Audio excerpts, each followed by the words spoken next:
In this video, we're going to be discussing exercises for adaptation. Adaptation exercises are the go-to for treatment of stable unilateral vestibular deficits, also called hypofunctions. And these adaptation exercises are used to promote gaze stabilization, which is often impaired in those with a hypofunction. The most common adaptation exercise is the VORx1, which you see listed right there. We're going to be covering that in more detail later on in this video. But there's also the progression, the VORx2, and then there's also the regression, which is gaze shifting, which can also be used as a substitution for individuals who are not able to make any progress with these types of exercises. Now at this point in the video, we haven't seen them yet, but adaptation exercises, or gaze stabilization exercises, involve head turns. And one way to perform them is with head turns at a specific or constant rate. So for example, you can get a metronome out and you can set it to 120 per minute. And so the patient will then do head turns at a rate of 120 head turns per minute. So a constant rate. But you can also use something called the oscillation principle. So the patient's going to begin the adaptation exercise at a rate during which the visual target remains in focus. And that visual target is, of course, the X on that paper that I showed you just a minute ago. The patient's then going to increase the rate to a point where the visual target actually falls out of focus. It blurs, it doubles, something like that. So increase the rate to where it comes out of focus. The patient's then going to hover at that rate for a couple of seconds, and then they're going to reduce the rate of the exercise back to the original rate, where they regain focus on that visual target. And they're going to repeat this cycle for the allotted durations and sets. And so basically it'll look something like this.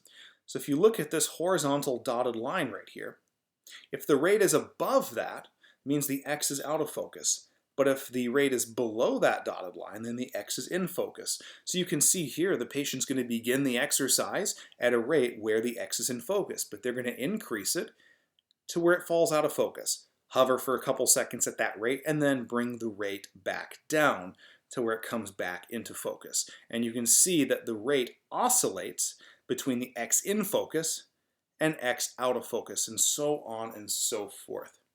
When I eventually demonstrate the VORx1 and VORx2, I'll show you it using a constant rate and with the oscillation principle. And the goal of an adaptation exercise is to allow the visual system and the vestibular system to adapt to higher rate requirements while still maintaining a stable gaze on a visual target. And remember, this is the go-to exercise for stable unilateral vestibular deficits. Now before we conclude this video, I want to discuss a couple important points. Number one, what is normal for the VORx1 and 2? Well, normal is being able to perform the exercise at a rate of 120 head turns per minute for an entire minute with no symptom provocation and with the X, of course, remaining in focus. But in order to understand this, we have to know what constitutes a head turn. So imagine this. Rotate your head to the left. Now, completely rotate it to the right. That's actually half a turn. In order to get a full turn, you have to turn it back to the left and get it back to the original position. That would be one head turn. If you just go from left to right, that's half a turn. Or if you just go right to left, that is half a turn. Now that being said, if you prescribe these exercises and have the patient do it to the beating of a metronome, the easiest way to get most people to do it correctly is for every beat of the metronome, they do a simple head turn, let's say from left to right. And then at the next beat of the metronome, they do right to left. And so technically, every beat of the metronome is actually half a head turn. So let's take a look at this right here. So right here, I have the metronome set to 120 per minute. But technically, I'm only doing this at a rate of 60 head turns per minute. Because remember, a full head turn is, if we begin at the left, it would go to the right, and then back to the left, back to the original position. That's one head turn. So if I'm doing a turn left to right, and that's one beat, and then right to left, that's another beat, I'm actually doing it at half the rate of the metronome. So if I want to actually see what constitutes normal, a full 120 head turns per minute, I'm actually going to set the metronome to 240, double 120. And again, left to right is 1 beat, right to left is 1 beat, and so on and so forth. Here's what that would look like. It's very fast.